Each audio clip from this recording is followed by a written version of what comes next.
Hello friends, welcome back to my YouTube channel.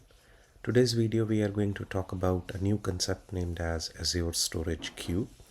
Azure Storage, as we know, they provide you different kind of services like blob storage. It provides queue also, table service. But this particular series I'm creating it only from a storage queue perspective.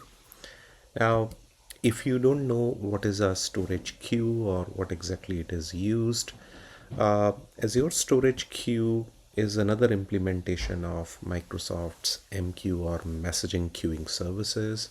If you have worked with message queuing services, it's technically the similar option, but it's a managed service and it's provided on the cloud with the help of Azure Storage option.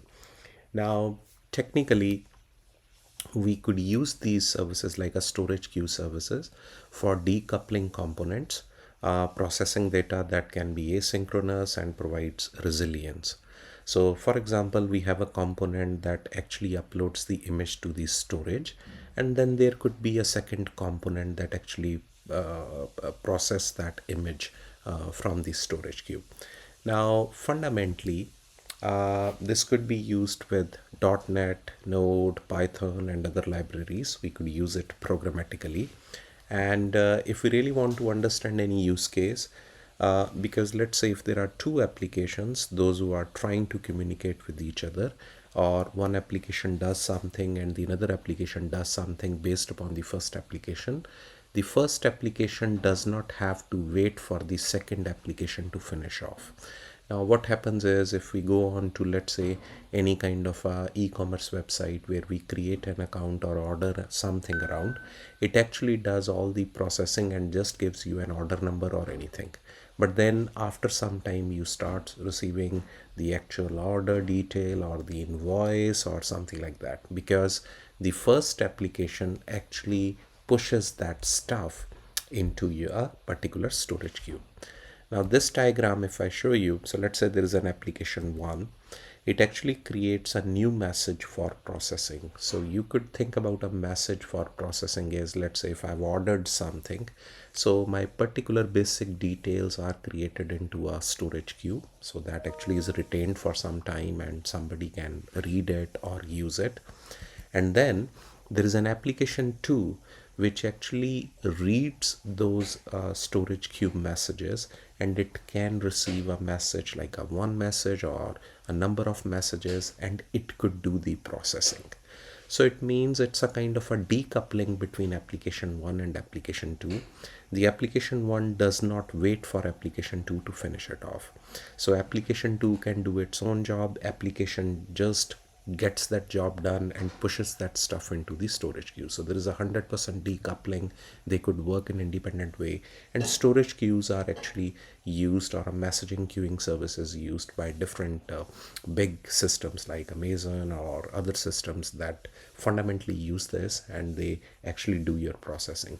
Even sometimes if you see, you go for a mobile activation or a SIM activation, they actually have an application that actually pushes in your details. Those application actually pushes a message to a messaging queue, and then within a given amount of time, might be half an hour or 15 minutes, or depending upon the queue length, you have your message is processed, your request is processed by the second application, and you get all the details within 15 minutes or whatever the time framework it takes to get that activated.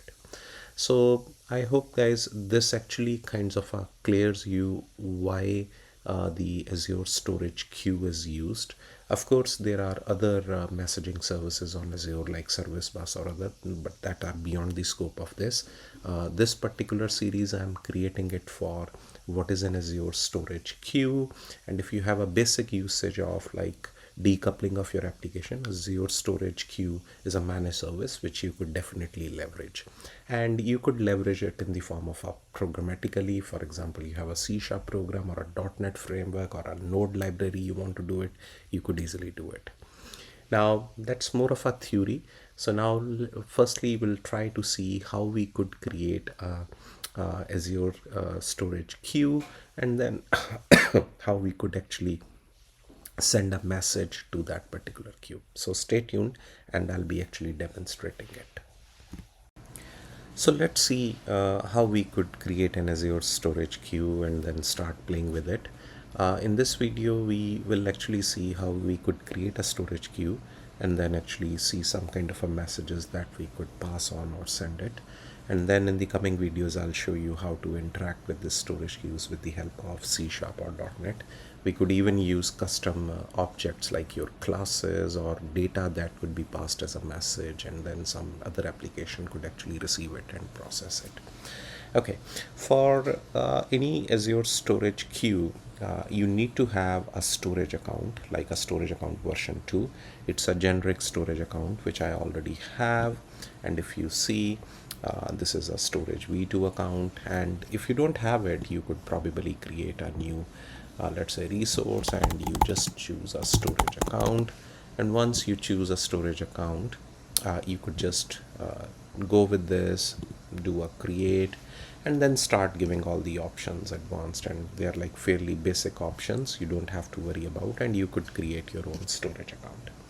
Now, because I have already created a storage account, so once you create a storage account, primarily you'll get four kinds of data storage options. One is the containers, the another is the file shares, then there is a queues, and then there is a tables.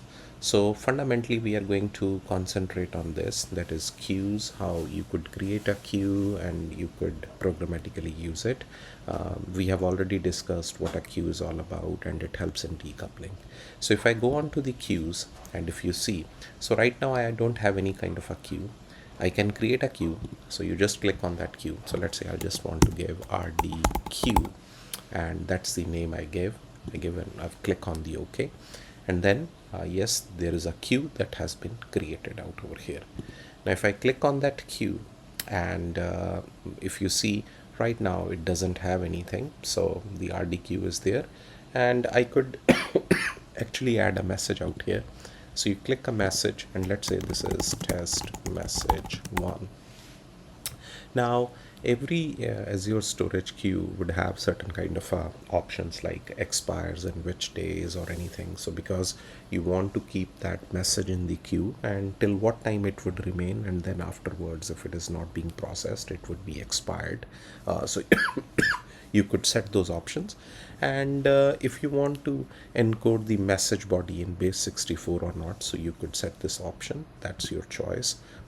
By default it is clicked around. So let's make this off, and we'll just simply say test message 1. So if I click on OK, so if you see a message is created out here. So every message has got a message ID, which is a kind of a unique ID, and there is a test message text. So this is the actual message, the insertion time is there, the expiration time based upon what was like given, 7 days or anything, and the DQ count, like how the items are actually being DQ'd from that. So right now, so this we have created a message in the queue, but technically using it with the help of an Azure portal. Fundamentally, in the real world scenarios, you might be writing a program or an application where the application would actually be sending a message to the queue, which we'll demonstrate in the next video. So right now I just wanted to give you kind of an introduction and what queues are.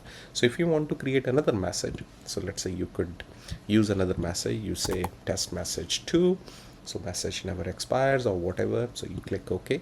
So now you have two messages, and some another application could actually use this kind of stuff in the queue to actually kind of get those messages and start processing it. So that could be a processing for your order or some another putting up into the database or anything.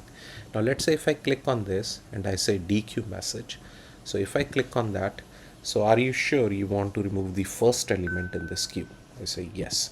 Now this is how I'm actually clearing the message, but in the real world you would actually use a program or an application that would actually receive this message, process it, and it would delete it from the queue. So I hope guys this is a small simple introduction about queues.